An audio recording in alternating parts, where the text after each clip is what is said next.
Hello दोस्तों, स्वागत है आप सभी का अपने YouTube channel online exam warrior में।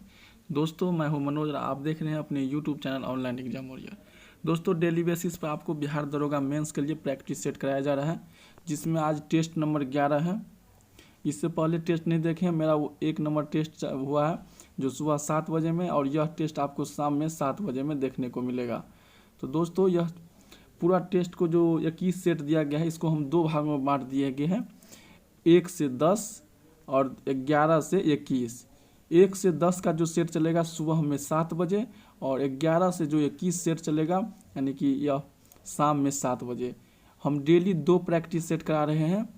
तो आप अगर जो पहले एक टेस्ट नहीं देखे हैं वो जा करके देख लीजिए, आपको डेली 2 टेस्ट मिल जाएंगे, सुबह में 7 बजे और शाम में 7 बजे। तो बिहार दरोगा मेंस के जो भी स्टूडेंट देने वाले हैं उन लोग जमकर तैयारी कीजिए, क्योंकि आपका समय बहुत कम है। समझिए दिन प्रतिदिन आपका समय कम ही रहा है, तो आप पूरा जी जान लगा कर तैयारी कीजिए कि एक सीट लेकर के ही रहना है। तो दोस्तों, अगर आप ये मेरा पीडीएफ पाना चाहते हैं तो टेलीग्राम का लिंक दिया गया है डिस्क्रिप्शन में, आप जा करके टेलीग्राम ग्रुप से आप ज्वाइन हो सकते हैं और वहाँ से आपको पीडीएफ भी मिल जाएगा।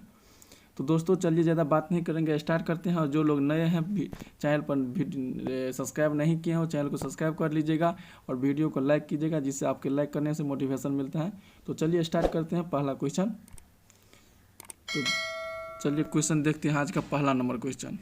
तो क्वेश्चन है कि मोहनजोदड़ो में सबसे बड़ी इमारत कौन सी है? मोहनजोदड़ो में सबसे बड़ी इमारत कौन सी है? आपको 3 सेकेंड का समय दिया जाएगा। हम बोलेंगे नहीं, बस 3 सेकेंड हम क्वेश्चन बोलने के बाद रुक जाएंगे, आपको आंसर देना है, उसके बाद हम आंसर बताएंगे। तो चलिए एक का आंसर बताइए। तो आपका आंसर हो जाएगा great granary, option number B आपका हो जाएगा। मोहनजोदड़ो का शाब्दिक अर्थ होता है मृतकों का टीला। 1922 ईस्वी में सर जॉन मार्शल की अध्यक्षता में राखल दास बनर्जी के द्वारा मोहनजोदड़ो का खुदाई किया गया था। मोहनजोदड़ो से विशाल स्नानागार का साक्ष्य भी मिला है। अगला क्वेश्चन है 2 नंबर क्वेश्चन। चलिए सभी लोग टेस्ट दीजिएगा और कमेंट में अपना नंबर ही बताइएगा, और जिसको जो डाउट आता है वो कमेंट बॉक्स में जाकर डाउट जरूर कीजिएगा। तो सभी संस्कार बेधर्मा है, अप्रमाद के साथ अपने मोक्ष का संपादन करे, इन वचनों का श्रेय किसे दिया जाता है? तो 3 सेकंड का समय दिया जाता है। इसका आंसर होगा ऑप्शन नंबर सी, बुद्ध। बेधर्मा का अर्थ होता है नष्ट होने वाला। क्या अर्थ होता है? नष्ट होने वाला। गौतम बुद्ध ने कहा था कि आपका दीपक स्वयं बनो, यानी अपना दीपक स्वयं आप जलाओ। और बुद्ध बौद्ध धर्म के संस्थापक थे, और बुद्ध के बचपन का नाम सिद्धार्थ था। अगला क्वेश्चन है 3 नंबर क्वेश्चन है कि गांधार मूर्ति कला की सर्वोत्तम कृतियां कब प्रकट हुई?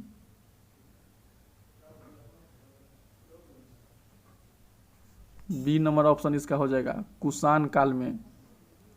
गांधार क्षेत्र में विकसित होने के कारण इस कला को गांधार कला कहा जाता है। क्यों कहा जाता है? क्योंकि इसका विकास जो हुआ है गांधार के क्षेत्र में हुआ है। गांधार को हिंद यूनानी कला भी कहा जाता है, और तपस्या के लीन भगवान बुद्ध की प्रतिमा गांधार शैली में ही सर्वोत्तम उदाहरण है। और मथुरा कला का संबंध भी कुषाण वंश से है, और मथुरा कला एक स्वदेशी कला है। कैसा कला है? स्वदेशी कला है। मथुरा कला एक स्वदेशी कला है। अगला क्वेश्चन है क्वेश्चन नंबर 4। निम्नलिखित में से किस मुगल बादशाह ने सिजदा के ईरानी रिवाज पर्शियन कस्टम को समाप्त किया? तो इसका आंसर हो जाएगा ऑप्शन नंबर डी, शाहजहां। तो सिजदा एवं पैबोस को जो शुरू किया था वह बलबन के द्वारा शुरू किया गया था। किसके द्वारा शुरू किया गया था? बलबन के द्वारा शुरू किया गया था। और शाहजहां मुगल बादशाह जहांगीर का पुत्र था। किसका पुत्र था यह? जहांगीर का।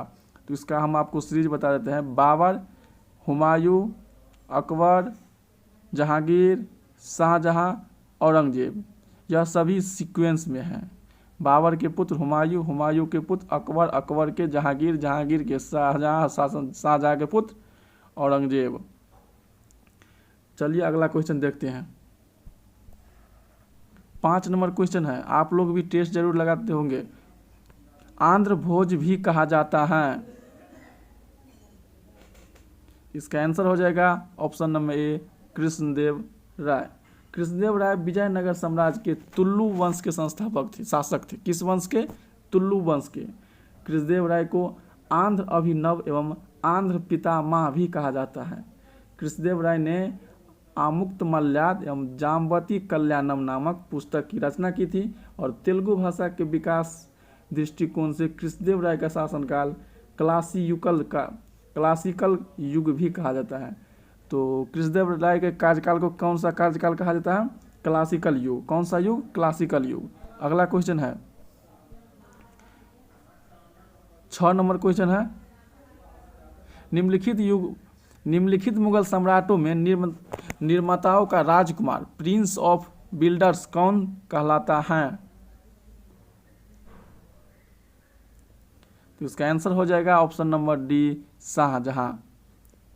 शाहजहां को यानी कि आपको जो मकान बनाने का प्रिंस ऑफ बिल्डर्स भी कहा जाता है। मुगल स्थापत्य कला में इतिहास में शाहजहां का शासनकाल सर्वाधिक महत्वपूर्ण माना जाता है। और चित्रकला के क्षेत्र में जहांगीर ने चित्रकला के क्षेत्र में और इसको स्थापत्य कला के क्षेत्र में कहा जाता है। शाहजहां को स्थापत्य कला के प्रति अगाध प्रेम के कारण निर्माताओं का राजकुमार कहा जाता है। अगला क्वेश्चन है, ससगनी सिक्का किसके शासनकाल में प्रचलित हुआ? तो इसका आंसर हो जाएगा सी, फिरोज शाह तुगलक के काल में ससगनी सिक्का का प्रचलित हुआ। फिरोज शाह तुगलक ने अध एवं बिख एवं ससगनी नामक 3 प्रकार के सिक्के चलाए थे। कौन कौन? अध, विख और ससगनी। ससगनी चांदी का छोटा सिक्का था जो 6 जित्तल के बराबर होता था। फिरोज शाह तुगलक को दिल्ली सल्तनत का अकबर कहा जाता है। फिरोज शाह तुगलक ने स्वयं घूसखोरी को बढ़ावा दिया था। किसने दिया था? फिरोज शाह तुगलक ने। अगला क्वेश्चन है 8 नंबर क्वेश्चन है, सबसे अधिक निर्णायक युद्ध जिसने अंग्रेजों के भारत में प्रभुत्व को स्थापित किया था? तो आंसर हो जाएगा ऑप्शन नंबर ए, बक्सर का युद्ध। प्लासी का युद्ध 23 जून 1757 ईस्वी में 23 जून 1757 में सिराजुद्दौला और अंग्रेजों के बीच हुआ था। इसी युद्ध में सिराजुद्दौला के सेनापति मीर जाफर ने अंग्रेजों का साथ दिया था और प्लासी की युद्ध सबसे अंग्रेज विजय अभियान प्लासी का युद्ध से भारत में अंग्रेज का विजय अभियान प्रारंभ हुआ। किस युद्ध से? विजय अभियान प्लासी के युद्ध से।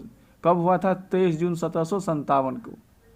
और बक्सर का युद्ध हुआ था कब? 1764 ईस्वी में, जिसमें अंग्रेजी सेना हेक्टर मुनरो और मीर कासिम शुजाउद्दौला एवं शाह आलम द्वितीय के संयुक्त बीच यह लड़ा गया था। इधर त्रिपक्षीय था और इधर अंग्रेज सेना हेक्टर मुनरो था। और बक्सर के युद्ध में अंग्रेजों का वर्चस्व बढ़ गया और अंग्रेजों की दीवानी अधिकारी प्राप्त हुआ। नेक्स्ट क्वेश्चन है, अगला क्वेश्चन 9 नंबर क्वेश्चन देखते हैं। नीचे संगठनों की एक सूची दी गई है। सूची के नीचे दिए गए एक कूट का प्रयोग करते हुए क्रांतिकारी गतिविधियों को लिप्त संगठनों का चयन कीजिए। इसका हो जाएगा ऑप्शन नंबर बी, अभिनव भारत एवं अनुशीलन समिति। अभिनव भारत की स्थापना 1904 में हुआ था। कब हुआ था अभिनव भारत की स्थापना? 1904 में। अनुशीलन की स्थापना 1904 में हुई, परंतु 1907 ईस्वी में इसका पुनर्गठन कलकत्ता में किया गया, जिसमें वी मित्रा, जतीन्द्र नाथ बनर्जी, वारिंद्र घोष और भूपेंद्र दत्त ने किया था। नेक्स्ट क्वेश्चन देखते हैं। देखिए, हम कुछ एक्स्ट्रा फैक्ट ही बता देते हैं जिससे कि आपको आने वाले जो भी एग्जाम में इम्पोर्टेंट मुझे लगता है कि हो सकता है ये भी पूछे जा सकते हैं, तो उससे रिलेटेड जो रहता है उससे रिलेटेड हम आपको कुछ एक्स्ट्रा फैक्ट ही बता देते हैं। तो वीडियो थोड़ा लंबा होगा, लेकिन देखिएगा, थोड़ा स्किप मत कीजिए, क्योंकि अगर आप पूरा देख लेते हैं तो आपको पूरा एक सेट आप समझिए कि लगा लेते हैं। आपको 100 सेट क्वेश्चन मारने से मतलब है आपको 100 क्वेश्चन ही नहीं, आपको लगा कि 300-400 क्वेश्चन का सेट हो गया है। हम थोड़ा आपको एक्स्ट्रा फैक्ट भी बता रहे हैं। तो निम्नलिखित में से किसने दलित उद्धार हेतु कठिन संघर्ष किया था? तो कठिन संघर्ष किया था, तो 10 का आंसर क्या होगा? ऑप्शन नंबर बी आपका हो जाएगा, महात्मा गांधी। महात्मा गांधी ने 1932 ईस्वी में हरिजन सेवक संघ की स्थापना किया था। महात्मा गांधी ठक्कर बापा, ज्योतिबा फुल्ले, बाबा साहेब भीमराव अंबेडकर आदि प्रमुख दलित उदारक नेता थे। ज्योतिबा फुल्ले ने गुलामगिरी ग्रंथ की रचना किया था। किस ग्रंथ की? गुलामगिरी ग्रंथ की रचना किया गया था ज्योतिबा फुल्ले के द्वारा। अगला क्वेश्चन है, 11 नंबर क्वेश्चन है कि भारत में अंग्रेजी शिक्षा की शुरुआत किसने किया था? इसका आंसर हो जाएगा option number D, Macaulay. Bharat में अंग्रेजी शिक्षा का जनक लॉर्ड मैकाले थे। भारत में अंग्रेजी को 7 मार्च 1835 ईस्वी को राजभाषा लॉर्ड विलियम बेंटिंग ने बनाया और 1858 ईस्वी में लॉर्ड मैकाले द्वारा इंडियन एजुकेशन एक्ट बनाया गया और बंगाल का विभाजन 16 अक्टूबर 1905 को लॉर्ड कर्जन द्वारा किया गया था और डलहौजी ने ही हड़प नीति लाया था। हड़प नीति किसने लाया था? डलहौजी ने। अगला क्वेश्चन है 12 नंबर क्वेश्चन, हर्ष के सोने के सिक्के के पृष्ठ भाग पर किसका अंकन है? तो इसका आंसर हो जाएगा option number C, Shiva Parvati का। हर्ष ने परम परमेश्वर की उपाधि ग्रहण की। ह्वेनसांग एक चीनी यात्री थे। नेक्स्ट क्वेश्चन है क्वेश्चन नंबर 13, शरीयत के अनुसार पूर्व मध्यकालीन भारत में भू राजस्व की अधिनियम मान्यता दर कितनी थी? तो यह था 50%। कितना था? 50%। ऑप्शन नंबर डी इसका राइट हो जाएगा। अलाउद्दीन खिलजी के शासनकाल में भू राजस्व कर बढ़ाकर 50% कर दिया गया था। किसके काल? अलाउद्दीन खिलजी के काल में। यह खिलजी वंश का शासक था। खिलजी वंश दिल्ली सल्तनत के शासक थे। कि दिल्ली सल्तनत में 5 शासक हुए थे। पहला हुआ था गुलाम वंश, खिलजी वंश, उसके बाद हुआ था तुगलक वंश, उसके बाद हुआ था खिलजी वंश लोदी तुगलक वंश, उसके बाद आपको हो गया आ गया था। तो 5 वर्ष थे, गुलाम, खिलजी, तुगलक, सैयद और लोदी वंश। अगला क्वेश्चन है 14 नंबर क्वेश्चन है,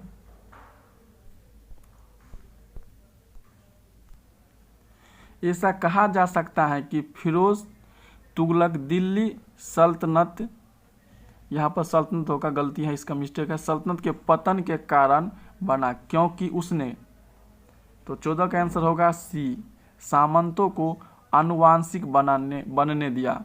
किसको? सामंतों को आनुवांशिक बनने दिया। फिरोज शाह ने पदों को वंशानुगत कर दिया गया था, यानी कि उसने कह दिया गया था कि वंश के अनुसार यह पद चलेगा, यानी जिसका दादा है उसका बेटा बनेगा, उसका पोता बनेगा, इस तरह से वंश चलेगा। इसका मूल नाम था फिरोज शाह तुगलक का मूल नाम था कमालुद्दीन फिरी। और फिरोज शाह तुगलक 24 प्रकार के कष्टदायी करों को समाप्त करके मात्र 4 प्रकार के कर को लगाया था, जिसमें खराज थे, यह मुसलमान का भू राजस्व कर था, उस्र था, एक था जजिया जो गैर मुसलमानों से लिए जाने वाला सुरक्षा कर था, और उस्र जो कर था यह लूटा गया कर होता था जिसमें सुल्तान का हिस्सा होता था। एक होता था जकात जो मुसलमान से लिए गए जाने वाला एक धार्मिक कर होता था।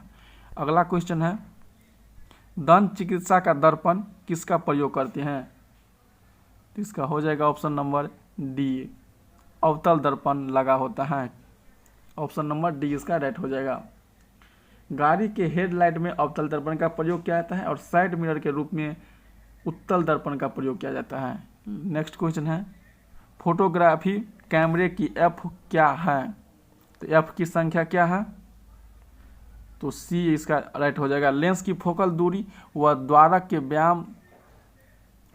के व्यास के अनुपात को दर्शाती है। नेक्स्ट क्वेश्चन है, द्रवों का पृष्ठ तनाव का कारण क्या है?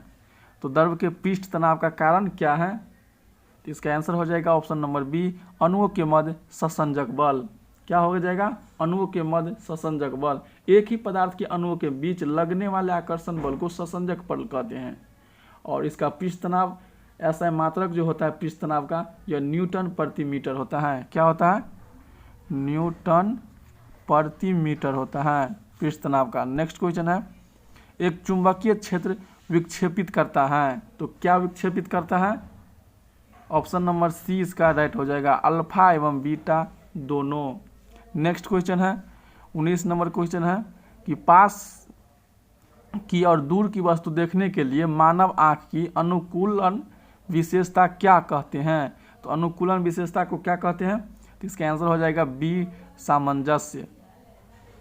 नेक्स्ट क्वेश्चन है, गर्म शीशे को धीमे धीमे ठंडा करने की प्रक्रिया को क्या कहते हैं, तो इसका ये हो जाएगा answer annealing. Option number A इसका राइट हो जाएगा। किसी धातु को एक विशेष तापमान तक गर्म करने और धीरे धीरे भट्ठी में ठंडा करने की प्रक्रिया को एनीलिंग कहते हैं। एनीलिंग का मुख्य उद्देश्य मशीनीकरण में सुधार करना होता है और एनीलिंग की प्रक्रिया से धातु में तन्यता का गुण आ जाता है। जैसे तन्य वस्तु रबर जिस तरह से तनाता है उस तरह का गुण आ जाता है उसमें।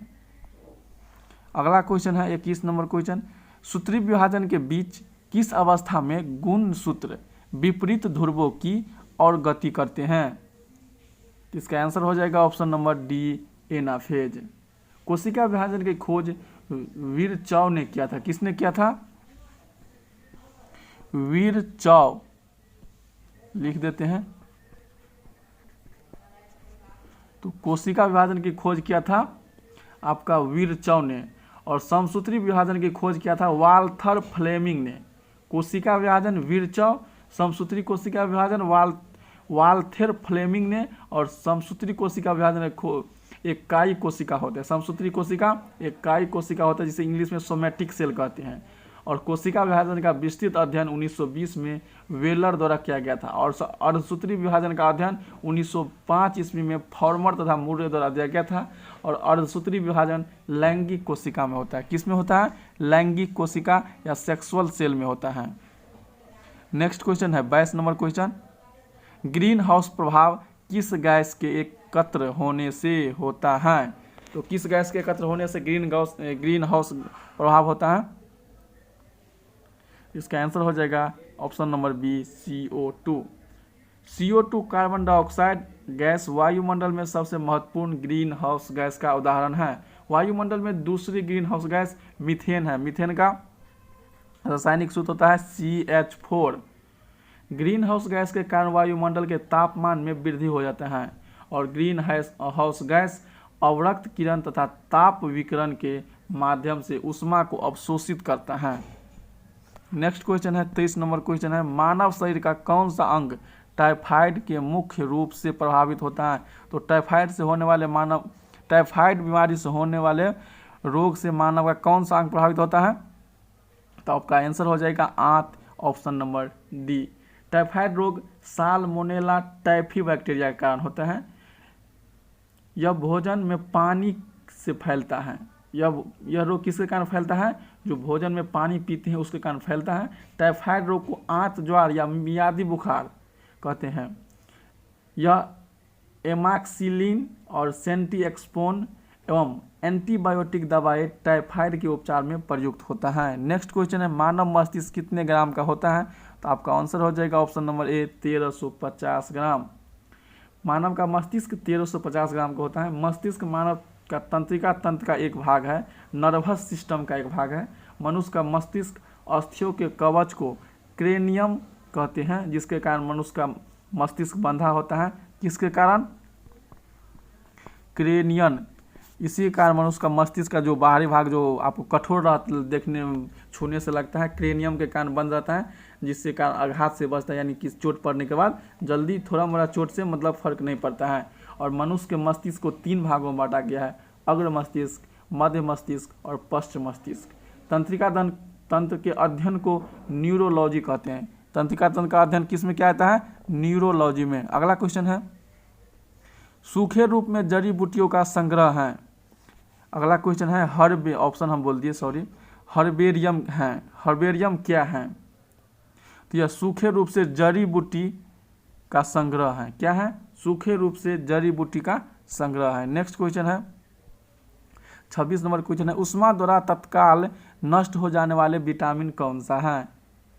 तो इसका हो जाएगा एस्कॉर्बिक अम्ल। किसका रासायनिक नाम है? विटामिन सी का। विटामिन सी का रासायनिक नाम एस्कॉर्बिक अम्ल है। भोजन पकाने के दौरान विटामिन सी का सर्वाधिक नष्ट होता है। विटामिन सी की कमी से स्कर्वी रोग हो जाता है और खट्टे पदार्थों में विटामिन सी प्रचुर मात्रा में होता है। उसमें भी आंवला में सबसे ज़्यादा विटामिन पाया जाता है। किसमें? आंवला में। नेक्स्ट क्वेश्चन है, हमारे शरीर में त्वचा की सतह के नीचे मौजूद वसा किसके विरुद्ध अवरोधक का कार्य करता है? तो किसके विरुद्ध अवरोधक का कार्य करता है? इसका आंसर हो जाएगा ऑप्शन नंबर ए, शरीर से उष्मा की क्षति। किससे? शरीर से उष्मा की क्षति। त्वचा के बाह्य आवरण को एपिडर्मिस कहा जाता है और त्वचा के बाहरी आघात से शरीर का रक्षा करता है। कौन करता है? एपिडर्मिस। अगला क्वेश्चन है 28 नंबर क्वेश्चन है, प्रकाश संश्लेषण की लगभग उल्टी प्रक्रिया है। तो उल्टी प्रक्रिया कौन सा है प्रकाश संश्लेषण का? लकड़ी का जलना। ऑप्शन नंबर 20 का राइट हो जाएगा। प्रकाश संश्लेषण और सौर ऊर्जा को रासायनिक ऊर्जा में परिवर्तित करती हैं। प्रकाश संश्लेषण की प्रक्रिया में CO2 का उपभोग, O2 का निष्कासन होता है। क्या होता है? CO2 का उपभोग होता है प्रकाश संश्लेषण में, यानी कि CO2 लिया जाता है और O2 छोड़ा जाता है। यह किसके द्वारा किया जाता है? तो पेड़ पौधा के द्वारा। लकड़ी जलने की प्रक्रिया में O2 का उपभोग होता है तथा CO2 गैस निष्कासित होती हैं। प्रकाश संश्लेषण एवं लकड़ी का जलना यह एक रासायनिक प्रक्रिया है। अगला क्वेश्चन है 29 नंबर क्वेश्चन है, फटाफट करेंगे। कभी कभी यह देखा गया है कि जब हम किसी ऐसे शीशे के बर्तन में गर्म दूध या जल डालते हैं तो वह चटक जाता है। इसका क्या कारण है? तो इसका आंसर हो जाएगा ऑप्शन नंबर बी, खौलते हुए द्रव में अधिक दाब का उत्पन्न करते हैं। दाब घनत्व और आयतन का अनुपात होता है। घनत्व के घटने पर आयतन का मान बढ़ता है और द्रव का क्वथनांक दाब के समानुपाती होता है। किसका? तो दाब का समानुपाती होता है द्रव का क्वथनांक। नेक्स्ट क्वेश्चन है 30 नंबर क्वेश्चन देखते हैं, किस प्रक्रम द्वारा कच्चे तेल से गैसोलीन प्राप्त किया जाता है? तो कैसे किया जाता है? तो प्रभाजी आसवन विधि द्वारा। ऑप्शन नंबर 20 का राइट हो जाएगा। नेक्स्ट क्वेश्चन है 31 नंबर, जिप्सम के इस्तेमाल की सलाह मुख्य रूप से ऐसी मृदाओं के लिए दी जाती है। तो इसका आंसर क्या हो जाएगा? ऑप्शन नंबर ए, क्षारीय। जिप्सम के प्रयोग से मिट्टी का लवणता एवं क्षारता की मात्रा समाप्त हो जाती है। मिट्टी की अम्लता दूर करने के लिए चूना पत्थर का प्रयोग किया जाता है। किसका प्रयोग किया जाता है अम्लता दूर करने के लिए? चूना पत्थर का। अगला क्वेश्चन है, मैग्नीशियम का दूध रासायनिक तौर पर निम्नलिखित होता है। तो क्या होता है? तो ऑप्शन नंबर डी इसका मैग्नीशियम हाइड्रोक्साइड होता है। मैग्नीशियम हाइड्रोक्साइड का रासायनिक सूत्र होता है MgOH का होल ट्वाइस। MgOH का प्रयोग पेट में अम्लता को दूर करने के लिए भी किया जाता है। किसके लिए किया जाता है? पेट में अम्लता को दूर करने के लिए। नेक्स्ट क्वेश्चन है 33 नंबर क्वेश्चन है, कैल्शियम कार्बाइड पर जल डालने से बनता है। तो इसका आंसर क्या हो जाएगा? Option number C, acetylene. Calcium carbide पर जल डालने से क्या बनता है? तो एसीटिलीन। अगला क्वेश्चन है 34 नंबर क्वेश्चन है कि सूची 1 को सूची 2 से मिलान कीजिए। सूची के नीचे दिए गए कूट का प्रयोग करते हुए सही उत्तर कीजिए। तो 34 का आंसर क्या हो जाएगा? बी हो जाएगा। 1 का 3 हो जाएगा, 2 का 4 हो जाएगा और 3 का 1 हो जाएगा, 4 का 2 हो जाएगा। तो ऑप्शन नंबर बी इसका राइट हो जाएगा। नेक्स्ट क्वेश्चन है, पार्थिव ग्रह कौन कौन से हैं? तो पार्थिव ग्रह कौन कौन से हैं आपका हो जाएगा कोई ऑप्शन नंबर बी, बुध, शुक्र, मंगल, बुध, शुक्र, पृथ्वी और मंगल। यह एक पार्थिव ग्रह है। पार्थिव ग्रह को आंतरिक ग्रह भी कहा जाता है। कौन सा ग्रह कहा जाता है? आंतरिक ग्रह। बृहस्पति, शनि, अरुण और वरुण को बाह्य तथा गैसीय ग्रह भी कहा जाता है। वे आकाशीय पिंड जो सूर्य के चारों ओर अपनी स्वतंत्र कक्षा में परिक्रमा करते हैं वह ग्रह कहलाते हैं। ग्रह की कुल संख्या कितनी है? 8। पहले 9 थे। सामान्यतः 36 नंबर क्वेश्चन है, पूरे ग्रह पर लगभग समान रात और दिन को क्या कहते हैं? तो इसका आंसर हो जाएगा ऑप्शन नंबर सी, विषुव या इक्विनोक्स। 23 मार्च और 23 सितंबर को विषुव की स्थिति होती है। 23 जून को उत्तरी गोलार्ध में दिन सबसे बड़ा तथा रात सबसे छोटी होती है। यह स्थिति ग्रीष्म अयांत कहलाता है। और 22 दिसंबर को दक्षिणी गोलार्ध में दिन बड़ा और रात छोटा होता है। यह स्थिति शीत अयनात कहलाती है। नेक्स्ट क्वेश्चन है 37 नंबर क्वेश्चन, देखते हैं कि उन महाद्वीपों का नाम बताइए जो एक दूसरे का दर्पण प्रतिबिंब बनाते हैं। तो कौन सा दर्पण प्रतिबिंब बनाते हैं, इसमें से कौन सा ऐसा महाद्वीप है जो दोनों? तो इसका आंसर हो जाएगा ऑप्शन नंबर सी, अफ्रीका और दक्षिण अमेरिका। नेक्स्ट क्वेश्चन है, केरल रीफ या जीवाश्म पट्टी प्रायः कहाँ पाई जाती हैं? तो यह पाई जाती है कर्क रेखा व मकर रेखा के बीच। मालदीव तथा बरमुडा द्वीप कोरल द्वीप का उदाहरण है। कौन सा द्वीप का उदाहरण है? कोरल द्वीप का। लक्षद्वीप भारत में स्थिति प्रवाल द्वीप के नाम से जानता है। लक्षद्वीप प्रवाल द्वीप है। कोरल या प्रवाल जीव द्वारा निर्मित खोलों के जमाव से द्वीप का निर्माण होता है। किसका निर्माण होता है? द्वीप का निर्माण होता है। अगला क्वेश्चन है, सागरीय लवणता का मुख्य स्रोत क्या है? 39 नंबर क्वेश्चन, सागरीय लवणता का मुख्य स्रोत क्या है? तो इसका आंसर हो जाएगा ऑप्शन नंबर बी, भूमि। सागरीय लवणता का मुख्य स्रोत क्या है? बी इसका आंसर हो जाएगा। पृथ्वी की पपड़ी सागरीय लवणता का मुख्य स्रोत है। पृथ्वी की पपड़ी के वियोजन व विघटन द्वारा अपर्दन के फलस्वरूप सागरों की लवणता में वृद्धि होती है। सागरीय जल की औसतन लवणता 1000 ग्राम में 35 ग्राम होती है। सागर से 1000 ग्राम जल में कितना ग्राम नमक निकलता है? तो मात्र 35 ग्राम। यह क्वेश्चन बहुत ही इंपॉर्टेंट है, बहुत सारे एग्जाम में पूछे गए क्वेश्चन है। सागरीय लवणता, सागरीय जल में लवणता में वृद्धि होने पर जल का घनत्व में वृद्धि हो जाता है। क्या होता है? जल के घनत्व में वृद्धि हो जाता है। नेक्स्ट क्वेश्चन है, टाइफून नामक चक्रवात निम्नलिखित में से कौन सा क्षेत्र प्रभावित होता है? तो कौन सा क्षेत्र प्रभावित होता है? Option number C, Asia. अगला क्वेश्चन है 66 नंबर क्वेश्चन है कि अधातु के ऑक्साइड प्रायः होते हैं। अधातु के ऑक्साइड प्रायः क्या होते हैं? तो ऑप्शन नंबर डी इसका हो जाता है, इनमें से कोई नहीं। यूरेनियम का परमाणु भार होता है कितना? 238। कितना होता है यूरेनियम का? यूरेनियम का 238 होता है। एल्युमिनियम का कितना होता है? एल्युमिनियम का होता है आपका 27। अगला होता है तांबा। तांबा का 63.5 होता है और चांदी का 108 होता है। अगला क्वेश्चन है, निम्नलिखित में सबसे भारी धातु कौन है? तो सबसे भारी धातु कौन सा है? 66 का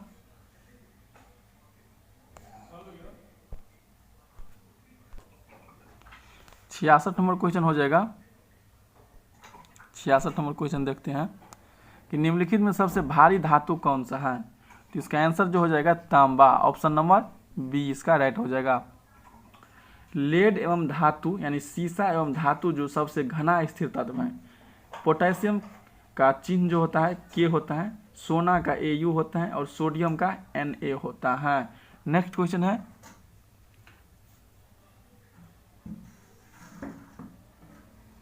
बीच में गलती कुछ हो गया। तो 41 नंबर क्वेश्चन है कि एंटीसोल है। तो एंटीसोल क्या है? तो इसका आंसर हो जाएगा ऑप्शन नंबर ए, जलोढ़ मिट्टी। एंटीसोल का रंग हल्का पीला एवं भूरा होता है। कैसा होता है? पीला एवं भूरा होता है। अगला है, नवीन जलोढ़ मिट्टी को एंटीसोल कहा जाता है, जिसे खादर मिट्टी भी कहा जाता है। पुरानी खादर मिट्टी को बांगर मिट्टी कहा जाता है। यह बांगर मिट्टी कृषि कार्य के लिए बहुत ही उपयोगी होता है। बांगर मिट्टी को कृषि कार्य के लिए सबसे अच्छा मिट्टी माना जाता है। अगला क्वेश्चन है 42 नंबर क्वेश्चन है, कौन सी मिट्टी गीली होने पर फैलती है तथा शुष्क होने पर इसमें दरारें पड़ जाती हैं? तो इसका आंसर क्या होगा? इसका आंसर हो जाएगा ऑप्शन नंबर सी, काली मिट्टी। काली मिट्टी को में जल धारण करने की क्षमता सबसे ज़्यादा अधिक होती है। काली मिट्टी। अंतर्राष्ट्रीय स्तर पर इसको चेरनोजोनम कहा जाता है। क्या कहा जाता है? चेरनोजोम कहा जाता है। काली मिट्टी को रेगुर मिट्टी या कपासी मिट्टी भी कहा जाता है। नेक्स्ट क्वेश्चन है, किस राज्य की सीमा चीन से जुड़ी हुई है? तो किस राज्य की सीमा चीन से जुड़ी हुई है? इसका आंसर हो जाएगा option number D, Arunachal Pradesh. Bharat की सबसे लंबी सीमा बांग्लादेश के साथ लगती है, कितने किलोमीटर के साथ? तो 4096.7 किलोमीटर के साथ सबसे लंबी अंतर्राष्ट्रीय सीमा किसके साथ? बांग्लादेश के साथ लगती है। चीन दुनिया में सर्वाधिक जनसंख्या वाला देश है और भारत दूसरे स्थान पर है। और भारत का क्षेत्रफल के स्थान पर कितना है? 7वां स्थान है। अगला क्वेश्चन है 44 नंबर क्वेश्चन है, भारत में वर्षा किस कारण से नहीं होती है? तो 44 का आंसर क्या हो जाएगा? किसके कारण वर्षा नहीं होती? ऑप्शन नंबर बी, प्रति चक्रवात। अगला क्वेश्चन है 45 नंबर क्वेश्चन, भारत के भौगोलिक मानचित्र कौन तैयार करता है? तो भारत का भौगोलिक मानचित्र कौन तैयार करता है? तो इसका आंसर हो जाएगा भारतीय सर्वेक्षण विभाग। भारतीय सर्वेक्षण विभाग भारत सरकार का सबसे प्राचीन वैज्ञानिक विभाग है। 1767 ईस्वी में इसका गठन हुआ था। किसका? भारतीय सर्वेक्षण विभाग का। और इसका मुख्यालय देहरादून में है। भारतीय सर्वेक्षण विभाग को विज्ञान एवं प्रौद्योगिकी मंत्रालय के अंतर्गत रखा जाता है। नेक्स्ट क्वेश्चन है 45 नंबर क्वेश्चन है, हो गया है 46 नंबर क्वेश्चन होगा, भारत के वन क्षेत्र की स्थिति रिपोर्ट के अनुसार 2019 के अनुसार कुल वन एवं वृक्षावरण क्षेत्र का प्रतिशत क्या है? तो 46 का आंसर क्या हो जाएगा? Option number B, 24.56%। देश का कुल वन वृक्षावरण क्षेत्र 80.73 मिलियन हेक्टेयर पर है। पिछले 4 साल में वन वृक्षारोपण में 130 मिलियन हेक्टेयर से अधिक की बढ़ोतरी हुई है। क्षेत्रफल की दृष्टि से मध्य प्रदेश में सबसे ज़्यादा वन पाया जाता है और विश्व में सर्वाधिक सघन वन का क्षेत्र अमेजन का वन है, जिसे पृथ्वी का फेफड़ा कहा जाता है। किस वन को? अमेजन के वन को। अगला क्वेश्चन है 47 नंबर क्वेश्चन है, नीचे दिए गए नदियों की जोड़ी में कौन सा नदियाँ भारत की दक्षिण भाग में बहती हैं? तो इसका आंसर हो जाएगा ऑप्शन नंबर बी, कावेरी एवं गोदावरी। कावेरी नदी को दक्षिण भारत की गंगा कहा जाता है और गोदावरी नदी को दक्षिण का गंगा कहा जाता है। दक्षिण का गंगा गोदावरी और दक्षिण भारत की नदी तब कावेरी नदी। नेक्स्ट क्वेश्चन है, गौरी नृत्य एक प्रसिद्ध लोक नृत्य है। तो गौरी नृत्य कहाँ का एक प्रसिद्ध लोक नृत्य है? तो इसका आंसर हो जाएगा option number A, Chhattisgarh. Gauri नृत्य मुरिया जनजाति से संबंधित है, छत्तीसगढ़ के मुरिया जनजाति। झारखंड का प्रसिद्ध लोक नृत्य क्या है? छऊ है। अगला क्वेश्चन है, सभी प्रकार के मिट्टी का गठन ... मूलभूत सामग्री यानी कि पेरेंट्स ऑफ मटेरियल्स हैं। तो इसका आंसर क्या हो जाएगा? ऑप्शन नंबर सी, चट्टान। मिट्टी के अध्ययन को पेडोलॉजी कहा जाता है और 5 दिसंबर को मिट्टी दिवस यानी मृदा दिवस मनाया जाता है। कब? 5 दिसंबर को। नेक्स्ट क्वेश्चन है 50 नंबर क्वेश्चन है, भारत के किस राज्य में गन्ने की खेती के अंतर्गत सबसे अधिक भूमि है? तो गन्ने की खेती के लिए सबसे अधिक भूमि किस राज्य में है? तो उत्तर प्रदेश में। भारत में गन्ना का सर्वाधिक उत्पादन भी उत्तर प्रदेश में ही होता है। विश्व में क्यूबा को बाउल ऑफ शुगर अर्थात चीनी का कटोरा कहा जाता है। भारतीय गन्ना अनुसंधान केंद्र लखनऊ में है और केंद्रीय गन्ना प्रजनन संस्थान कोयम्बटूर में है। भारतीय गन्ना लखनऊ में और केंद्रीय गन्ना प्रजनन संस्थान कोयम्बटूर में। राष्ट्रीय चीनी तकनीकी संस्थान कानपुर में है, चीनी कानपुर में। नेक्स्ट क्वेश्चन है 51 नंबर क्वेश्चन है कि भारतीय संविधान सभा के संबंध में निम्नलिखित कथन में सही कौन सा है? तो 51 का आंसर हो जाएगा ऑप्शन नंबर सी, 1, 3 और 4। 1 में क्या दिया गया है कि वह वयस्क मताधिकार पर आधारित नहीं था। तीसरा है संविधान सभा के सदस्यों का चुनाव आबादी के आधार पर हुआ है और चौथा है कई समितियां के माध्यम से काम करते हैं। संविधान सभा का एक सदस्य का चुनाव लगभग 10 लाख जनसंख्या पर होता है। 10 लाख आबादी पर एक कैंडिडेट चुनाव जीतते हैं यानी चुनाव लड़ते हैं। संविधान सभा ने अपने कार्यों का संचालन कई समिति के माध्यम से करते हैं। संविधान सभा का प्रथम बैठक 9 दिसंबर 1946 और अंतिम बैठक 24 जनवरी 1950 को हुआ था। अगला क्वेश्चन है, संविधान सभा के किस अनुच्छेद द्वारा सिखों द्वारा कृपान धारण करने की धार्मिक स्वतंत्रता का अंग माना गया है? अनुच्छेद 25, ऑप्शन नंबर बी इसका राइट हो जाएगा। 53 नंबर क्वेश्चन है, संविधान के किस अनुच्छेद के अंतर्गत राष्ट्रपति के विरुद्ध महाभियोग चलाया जा सकता है? तो किसके विरुद्ध चलाया जा सकता है? तो इसका आंसर हो जाएगा ऑप्शन नंबर डी, अनुच्छेद 61। अनुच्छेद 61 के अंतर्गत राष्ट्रपति के विरुद्ध महाभियोग चलाया जा सकता है। राष्ट्रपति द्वारा संविधान के प्रावधान के उल्लंघन पर संसद के किसी भी सदन में, चाहे लोकसभा हो या राज्यसभा हो, राष्ट्रपति द्वारा महाभियोग का प्रस्ताव लाया जा सकता है। महाभियोग प्रस्ताव लाने में से पहले 14 दिन पूर्व राष्ट्रपति को आपको एक लिखित सूचना देना पड़ता है और जिस सदन में आप ला रहे हैं उसका 1/4 मत मिलना जरूरी होता है। 1/4 मत मिलने के बाद उस सदन से आपका प्रस्ताव पारित होकर के दूसरे सदन में चले जाते हैं। अगला क्वेश्चन है 54 नंबर क्वेश्चन है, निम्नलिखित स्थितियों में किन में संसद के दोनों सदन की संयुक्त बैठक बुलाई जा सकती है? तो 54 का आंसर जो हो जाएगा आपका ऑप्शन नंबर बी, 2, 3 और 4। नेक्स्ट क्वेश्चन है,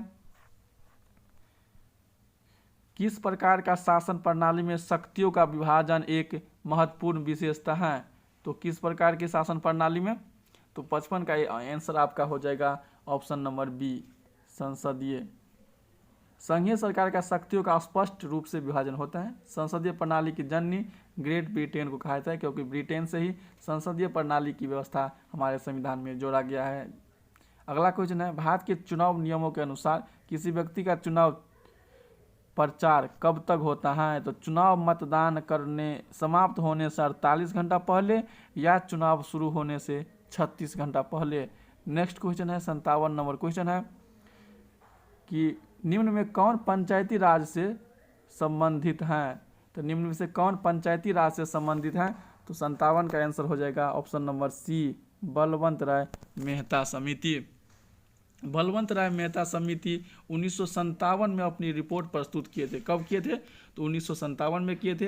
इन्होंने त्रिस्तरीय पंचायती राज व्यवस्था को बनाने की सिफारिश किया था, जिसमें प्रथम था ग्राम स्तर पर ग्राम पंचायत, प्रखंड स्तर पर पंचायती समिति और जिला स्तर पर जिला परिषद। नेक्स्ट क्वेश्चन है आपका 58 नंबर क्वेश्चन है कि निम्नलिखित में से किस संविधान संशोधन अधिनियम को लघु संविधान संशोधन या मिनी कॉन्स्टिट्यूशन कहा गया है? ऑप्शन नंबर ए, 42वां संविधान संशोधन। 42वां संविधान संशोधन कब पारित हुआ था? तो 1976 में 42वां संविधान संशोधन अधिनियम में संविधान के कई महत्वपूर्ण संशोधन किए गए थे और 42वां संविधान संशोधन के द्वारा ही संविधान में मौलिक कर्तव्य को जोड़ा गया था। मूल संविधान में मौलिक कर्तव्य की संख्या एक भी नहीं था। 42वें संविधान संशोधन 1976 के द्वारा जोड़ा गया, जिसमें 10 मूल कर्तव्य को जोड़ा गया। अभी वर्तमान में 11 मूल कर्तव्य हैं। तो एक मूल कर्तव्य कहाँ से आया है?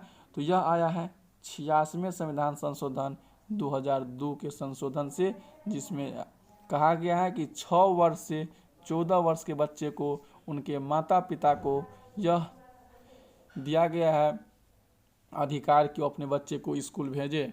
नेक्स्ट क्वेश्चन है, गांधी ने हिंद स्वराज किस वर्ष लिखी थी? तो 59 नंबर क्वेश्चन है, गांधी ने हिंद स्वराज किस वर्ष लिखी थी? तो यह पुस्तक लिखा गया था, ऑप्शन नंबर इसका बी हो जाएगा राइट, 1908 में। यह पुस्तक लिखा गया था 1908 में, लेकिन इसका प्रकाशन जो हुआ था 1909 में हुआ था। यह पुस्तक गुजराती भाषा में था। नेक्स्ट क्वेश्चन है कि संविधान के किस प्रावधान द्वारा अपेक्षता का सिद्धांत, अपेक्षता का मतलब होता है कि छुआछूत, तो यह क्या हुआ था? अनुच्छेद 17 में। ऑप्शन नंबर सी इसका राइट हो जाएगा। अनुच्छेद 14 में क्या है? तो विधि के समक्ष यानी कानून के समक्ष समानता या संरक्षण, समानता और संरक्षण दो बात कहा गया है। तो यह दोनों क्वेश्चन पूछता है, समानता कहाँ से लिया गया है? तो यह लिया गया है ब्रिटेन से। संरक्षण कहाँ लिया गया है? तो यह लिया गया है USA, यूनाइटेड स्टेट अमेरिका से। नेक्स्ट क्वेश्चन है 61 नंबर क्वेश्चन है, भारत में प्रतिवर्ष सेना दिवस कब मनाते हैं? तो भारत में सेना दिवस कब मनाया जाता है? तो इसका आंसर हो जाएगा 15 जनवरी को। 61 का आंसर बी हो जाएगा। सेना दिवस या फील्ड मार्शल के एम करियप्पा के सम्मान में मनाया जाता है। के एम करियप्पा भारत के प्रथम कमांडर इन चीफ थे। 62 नंबर क्वेश्चन है, उर्वरकों के रूप में कौन से कैल्शियम लवण युक्त होते हैं? तो कौन से कैल्शियम लवण युक्त होते हैं? तो इसका आंसर हो जाएगा कैल्शियम सल्फेट। 63 नंबर क्वेश्चन है, अमोनिया नाइट्रेट का रासायनिक सूत्र क्या है? तो इसका आंसर हो जाएगा आपका ऑप्शन नंबर बी, NH4 का NO3। नेक्स्ट क्वेश्चन है 64 नंबर क्वेश्चन, लेखन पेंसिल में होता है। तो लेखन पेंसिल में क्या होता है? तो ग्रेफाइट होता है। पेंसिल जो होता है उसमें लिखने वाला भाग जो रहता है नुकीला वाला, वह ग्रेफाइट का बना होता है। ग्रेफाइट कार्बन का ही अपर रूप है। ग्रेफाइट विद्युत का सुचालक होता है। नेक्स्ट क्वेश्चन है, अधातु के ऑक्साइड का प्रायः होते हैं। तो अधातु के ऑक्साइड का प्रायः क्या होते हैं? तो ऑप्शन नंबर 20 का हो जाएगा अम्लीय होता है। अम्लीय अगर उसका लवणता अगर 7 से कम है तो अम्लीय है, 7 से प्लस है तो क्षारीय है, और 7 है तो उदासीन है। नेक्स्ट क्वेश्चन है, तो नेक्स्ट क्वेश्चन कितना नंबर है? 66 नंबर क्वेश्चन है। तो 66 नंबर क्वेश्चन, निम्नलिखित में सबसे भारी धातु कौन सा है? तो इसका आंसर हो जाएगा option number D, uranium. Uranium का परमाणु भार कितना होता है? 238। एल्युमिनियम का होता है 27, तांबा मरकरी का जिसे होता है 63.5, और चांदी का होता है 108 अनुभार है। यह भी कोई पूछे जाते हैं, यह भी सभी का अनुभार। 67 नंबर क्वेश्चन है, निम्नलिखित में कौन सा विकल्प लेड का चिन्ह है? लेड यानी सीसा, यानी इसका हो जाएगा ऑप्शन नंबर बी, Pb को सीसा, के पोटेशियम, Au सोना, Na सोडियम। वित्त ही शासन है, यह कथन किसका है? वित्त ही शासन है, यह किसका कथन है? तो इसका आंसर हो जाएगा 68 का ए, लॉयड जॉर्ज का। किसका कथन है? लॉयड जॉर्ज का। लॉयड जॉर्ज कौन थे? तो यह ब्रिटेन के प्रधानमंत्री थे। प्रथम विश्व युद्ध के समय ब्रिटेन के प्रधानमंत्री लॉर्ड जॉर्ज थे।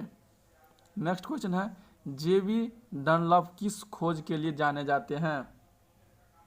तो यह रबर के टायर के लिए जाने जाते हैं। जेबी डनलप 69 का रबर के टायर। हवाई जहाज का आविष्कार राइट ब्रदर्स के द्वारा किया गया था। 70 का क्वेश्चन है, फॉरबिडेन सर्वेज के लेखक कौन है? तो फॉरबिडेन सर्वेज के लेखक कौन है? तो 70 का आंसर हो जाएगा आपको D.H. लॉरेंस। कौन हो जाएगा? D.H. लॉरेंस। मिडनाइट चिल्ड्रंस के लेखक सलमान रश्दी, और तस्लीमा नसरीन की पुस्तक लज्जा है। कौन सा पुस्तक है? लज्जा, तस्लीमा नसरीन का पुस्तक।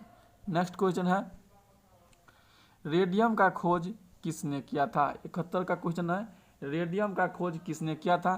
तो मैडम क्यूरी ने रेडियम का खोज किया था। मैडम क्यूरी को 1903 में और 1911 में 2 बार नोबेल पुरस्कार सम्मानित किया गया है। बेंजामिन फ्रैंकलिन ने आवेश के घनात्मक और ऋणात्मक की खोज किया। अल्बर्ट आइंस्टीन ने सापेक्षता का सिद्धांत दिया, और गुरुत्वाकर्षण का सिद्धांत आइजैक न्यूटन ने दिया था। नेक्स्ट क्वेश्चन है, विदेश में काम कर रहे भारतीय का आय है। तो इसका आंसर क्या हो जाएगा? ऑप्शन नंबर सी, भारत के निव्वल देशी उत्पाद का अंश। किसका अंश है? भारत के निव्वल देशी उत्पाद का अंश है। 72 का आंसर हो जाएगा सी। नेक्स्ट क्वेश्चन है 73 नंबर क्वेश्चन है कि मंदी क्या है? तो मंदी क्या है? यह वस्तुओं की पर्याप्त मांग न होने के कारण उत्पादन तथा रोजगार में कटौती है। क्या है? उत्पादन तथा रोजगार में कटौती है। 74 नंबर क्वेश्चन है कि बैंकों को अपने रोकड़ शेष और कुल परिसंपत्तियों के मध्य एक निश्चित अनुपात रखना पड़ता है, इसे क्या कहते हैं? तो 74 का आंसर हो जाएगा ऑप्शन नंबर बी, SLR, सर्वाधिक तरलता का अनुपात। नेक्स्ट क्वेश्चन है, मुद्रा का निम्नलिखित में से कौन सा मुख्य कार्य है? तो मुद्रा का मुख्य कार्य क्या है? तो 75 का आंसर हो जाएगा ऑप्शन नंबर ए, स्थगित भुगतान का मानक। नेक्स्ट क्वेश्चन 76 नंबर क्वेश्चन है, निम्नलिखित में से कौन सा कर संघ द्वारा लगाया वसूला जाता है किंतु संघ राज्य में बांटा जाता है? तो 76 का आंसर आपका हो जाएगा ऑप्शन नंबर बी। अनुच्छेद 269 के अनुसार कुछ कर केंद्र द्वारा लगाया जाता है और वसूला भी जाता है, और पूर्ण रूप से राज्यों को सौंप दिया जाता है।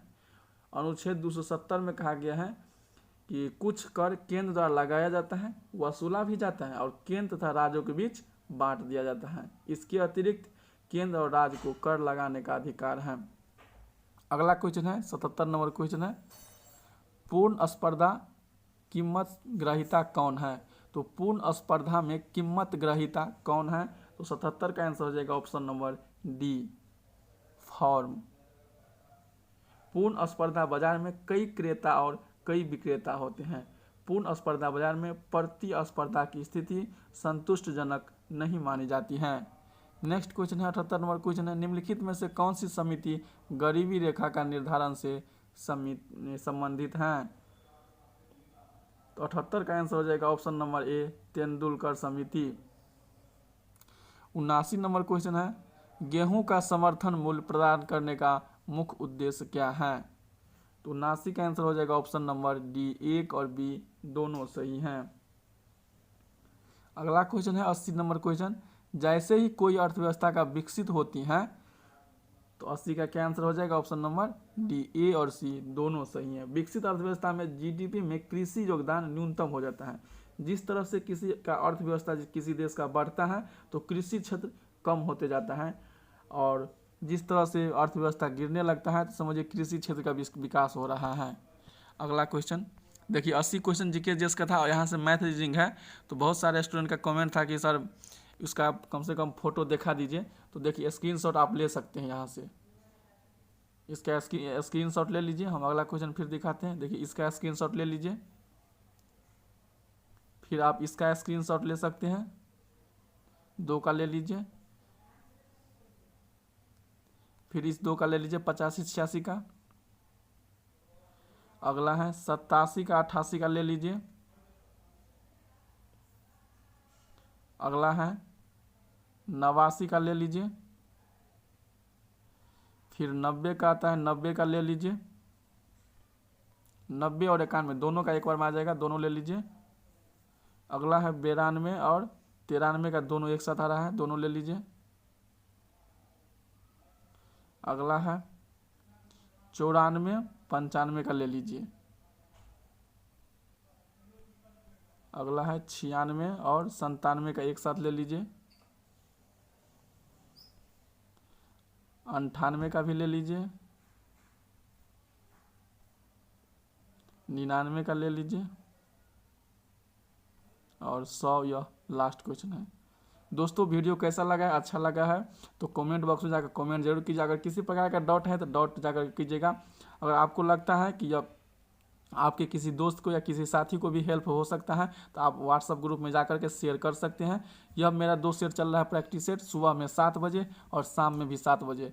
तो आप लोगों के लिए बहुत मेहनत किया जा रहा है। तो वीडियो को शुरू से अंत तक जरूर देखिएगा। चैनल पर नए हैं तो सब्सक्राइब कीजिएगा। Thank you.